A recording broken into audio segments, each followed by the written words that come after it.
આ તરફ રાજકોટના મુંજકા ગામે હિટ એન્ડ રનનો કેસ બન્યો છે, જેમાં હિટ એન્ડ રનના જે આરોપીને પોલીસે દબોચી લીધો છે। મુંજકાના પૂર્વ સરપંચ જેડી જાદવની ધરપકડ। આરોપી અકસ્માત સર્જી નાસી છૂટ્યો હતો। અકસ્માતમાં ઈજાગ્રસ્ત મહિલાનું સારવાર દરમિયાન મોત નીપજ્યું હતું। આ ઉપરાંત એક વ્યક્તિને ગંભીર ઈજા પહોંચતા તે સારવાર હેઠળ છે। મુંજકા ગામના જે પૂર્વ સરપંચ છે તેઓ આર્ષ વિદ્યા મંદિર પાસે હિટ એન્ડ રન કરી અને ફરાર થઈ ગયા હતા। જે મહિલાને અડફેટે લેવામાં આવી હતી તેનું સારવાર દરમિયાન મોત નીપજ્યું।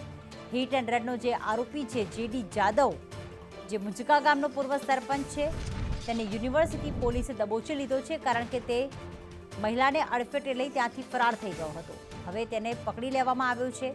મુંજકાના પૂર્વ સરપંચ જેડી જાદવની ધરપકડ કરી તેને જેલ હવાલે કરવામાં આવ્યો।